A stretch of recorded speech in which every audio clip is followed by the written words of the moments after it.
निम्नलिखित में से कौन सा नृत्य मंदिरों को समर्पित है और इसे पहले सदीर के नाम से जाना जाता था? सत्रिया शास्त्रीय नृत्य किस राज्य से संबंधित है? वेरी वेरी इंपॉर्टेंट क्वेश्चन दोस्तों। निम्नलिखित में कौन सा यूनेस्को द्वारा मान्यता प्राप्त नृत्य रूप है? Very very important. जय हिंद दोस्तों, आप सभी का स्वागत है AP education centre YouTube channel पर। आज ये जो आपकी क्लास होने वाली है, ये रेलवे एग्जाम की मोस्ट इंपॉर्टेंट क्लास है, जो आपके परीक्षाओं में 100% प्रश्न जो बार बार पूछे जाते हैं।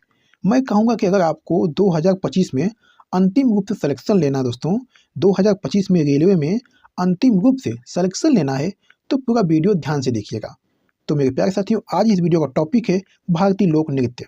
जितने भी प्रश्न इस वीडियो में हैं, सभी प्रश्न के एक्स्ट्रा फैक्ट भी शामिल किए गए हैं, जो आपकी परीक्षाओं में महत्वपूर्ण साबित होगा। तो अगर वीडियो आपको पसंद आए, अच्छी लगे तो वीडियो को लाइक कर दीजिएगा, साथ ही साथ चैनल को भी सब्सक्राइब कर लीजिएगा।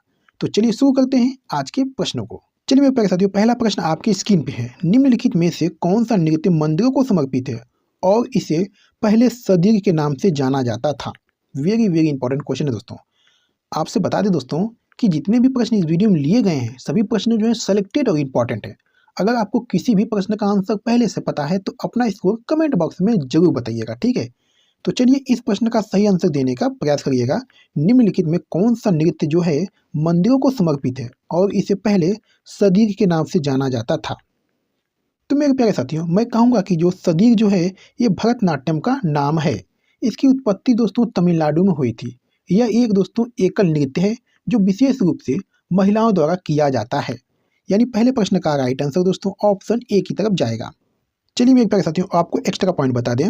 भरतनाट्यम मंदिरों को समर्पित नृत्य है और इसे पहले सदीर या दासी अट्टम के नाम से जाना जाता था। यह दक्षिण भारत के तमिलनाडु का शास्त्रीय नृत्य है दोस्तों।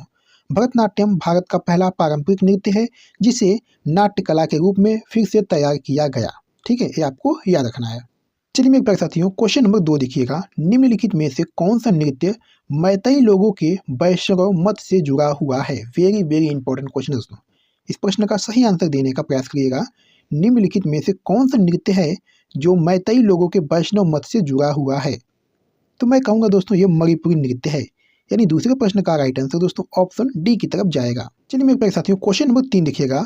सत्रिया शास्त्रीय नृत्य किस राज्य से संबंधित है? वेरी वेरी इंपॉर्टेंट क्वेश्चन है दोस्तों। इस प्रश्न का सही आंसर देने का प्रयास करिएगा दोस्तों, कोई भी दोस्त गलत नहीं करेगा, ठीक है। सत्रिया जो है शास्त्रीय नृत्य किस राज्य से संबंधित है? तो मेरे प्यारे साथियों, मैं कहूँगा कि ये असम राज्य से संबंधित है। यानी तीसरे प्रश्न का राइट आंसर ऑप्शन डी की तरफ जाएगा। चलिए मेरे प्यारे साथियों, आपको एक्स्ट्रा पॉइंट बता दें। सत्रिया जो है असम का शास्त्रीय नृत्य है। इसकी शुरुआत जो है संत वैष्णव और असम के सुधारक शंकर देव ने की थी दोस्तों। ये नृत्य असम के वैष्णव मठों से, जिन्हें सत्रा के नाम से जाना जाता है दोस्तों। यह नृत्य दोस्तों नाटक प्रदर्शन कला है। यह अपने लयबद्ध आंदोलनों और आध्यात्मिक विषयों के लिए जाना जाता है दोस्तों। यह 500 से ज़्यादा सालों से चली आ रही परंपरा है दोस्तों, ठीक है। ये सभी इंपॉर्टेंट पॉइंट आपको याद रखना है। चलिए मेरे प्यारे साथियों, क्वेश्चन नंबर 4 देखिएगा। निम्नलिखित में कौन सा नृत्य के प्रकार उत्तर भारत से संबंधित है? चलिए इस प्रश्न का सही आंसर देने का प्रयास करिएगा, कोई भी दोस्त गलत नहीं करेगा, ठीक है। चलिए इस प्रश्न का सही आंसर क्या हो सकता है बताइए। निम्नलिखित में कौन सा नृत्य के प्रकार जो है उत्तर भारत से संबंधित हैं? तो मेरे प्यारे साथियों, मैं कहूँगा कि यह कथक नृत्य है। यानी चौथे प्रश्न का राइट आंसर ऑप्शन डी की तरफ जाएगा। चलिए मेरे प्यारे साथियों, आपको एक्स्ट्रा पॉइंट बता दें। कथक दोस्तों जो है ये उत्तर प्रदेश का एकमात्र शास्त्रीय नृत्य है दोस्तों। यह नृत्य धार्मिक भक्ति और कहानी कहने का मिश्रण है दोस्तों। कथक नृत्य में लयबद्ध पैरों के आंदोलनों, हाथों के इशारों, चेहरे के भावों और आंखों के काम के जरिए दोस्तों कहानी बताई जाती है, ठीक है। कथक नृत्य में भगवान से प्रार्थना के बाद गुरु से सम्मान की भेंट स्वीकार की जाती है और आशीर्वाद लिया जाता है, ठीक है। ये सभी इंपॉर्टेंट पॉइंट आपको याद रखना है। चलिए क्वेश्चन नंबर 5 देखिएगा। निम्नलिखित में कौन सा यूनेस्को द्वारा मान्यता प्राप्त नृत्य रूप है? वेरी वेरी इंपॉर्टेंट क्वेश्चन दोस्तों।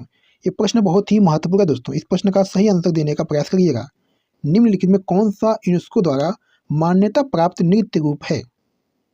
तो मैं कहूँगा दोस्तों ये कालबेलिया है। यानी पांचवें प्रश्न का राइट आंसर ऑप्शन सी हो जाएगा।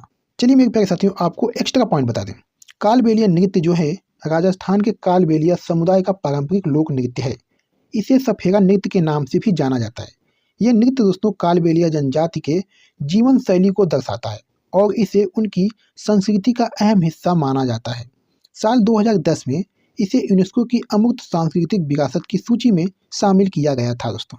चलिए मेरे प्यारे दोस्तों, आपको कालबेलिया नृत्य की कुछ खासियत बता दें। इस नृत्य में महिलाएं जो है घेरेदार काले घाघरे पहनती हैं और सांप की तरह घूमती हैं दोस्तों। नर्तकियों के शरीर पर पारंपरिक टैटू होते हैं।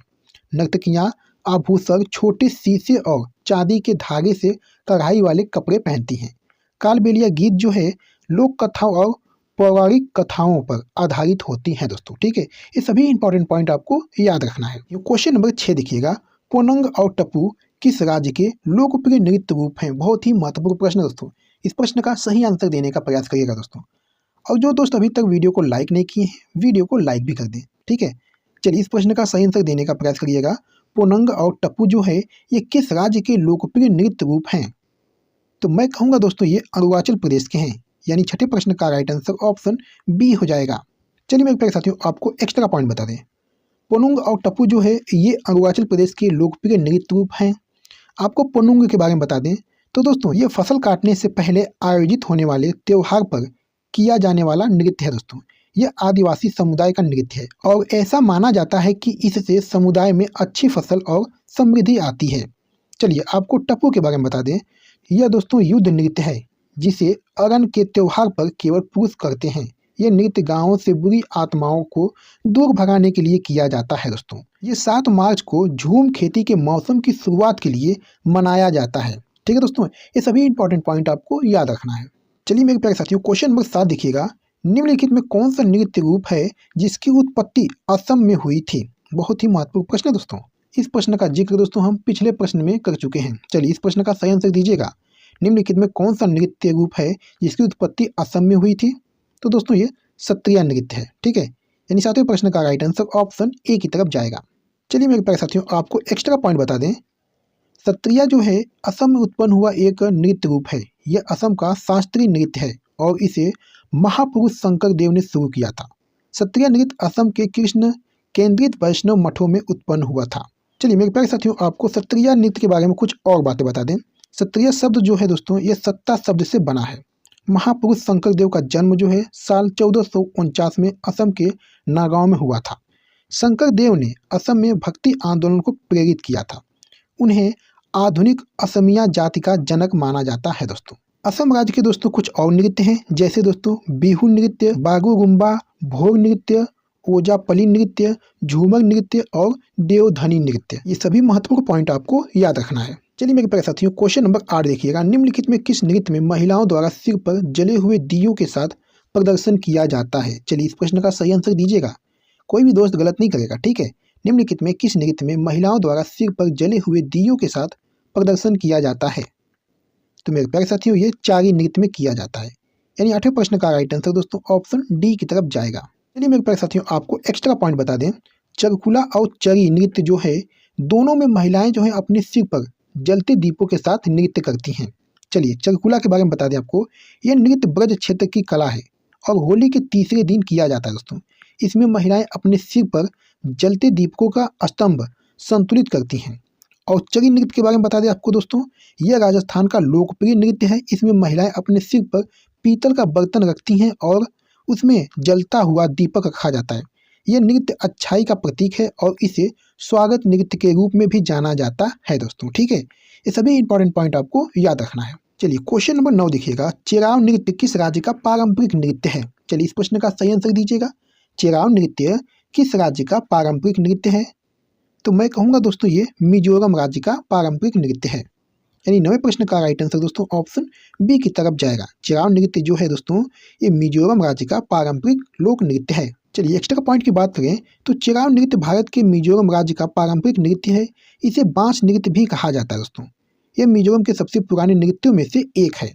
चेराव नृत्य में 6 से 8 लोग जमीन पर क्षैतिज रूप से रखे गए एक दूसरे बांस के ऊपर बांस की 2 डंडियां पकड़कर नृत्य करते हैं। इस नृत्य में पुरुष कलाकार बांसों पर ताली बजाते हैं, जबकि महिलाएं नर्तिका दोस्तों जो हैं ये बांस की थाप के बीच जटिल चरणों में नृत्य करती हैं। ठीक है दोस्तों, ये सभी इंपॉर्टेंट पॉइंट आपको याद रखना है। चलिए मेरे प्यारे साथियों, क्वेश्चन नंबर 10 देखिएगा। पारंपरिक रूप से 13 ताली नामक लोक नृत्य का संबंध जो है ये किस राज्य से है? चलिए इस प्रश्न का सही आंसर दीजिएगा। पारंपरिक रूप से तेरह ताली नामक लोक नृत्य का संबंध जो है ये किस राज्य से है? तो मैं कहूँगा दोस्तों ये राजस्थान राज्य से है। यानी 10वें प्रश्न का राइट आंसर दोस्तों ऑप्शन ए की तरफ जाएगा। आपको बता दें दोस्तों कि तेरह ताली नाम का लोक नृत्य जो है ये पारंपरिक रूप से राजस्थान से जुड़ा हुआ है। तेरह ताली राजस्थान की रियासत के लोक नृत्यों में से एक है दोस्तों, ठीक है। तो मेरे प्यारे साथियों, वीडियो को एक बार समाप्त करते हैं। वीडियो आपको कैसी लगी? वीडियो अगर अच्छी लगी है, पसंद आई तो वीडियो को लाइक कर दीजिएगा दोस्तों। और जो दोस्त इस चैनल पर पहली बार आए हैं, चैनल को भी सब्सक्राइब कर लीजिएगा। तो चलिए फिर मिलते हैं आपसे अगली वीडियो में, तब तक के लिए धन्यवाद।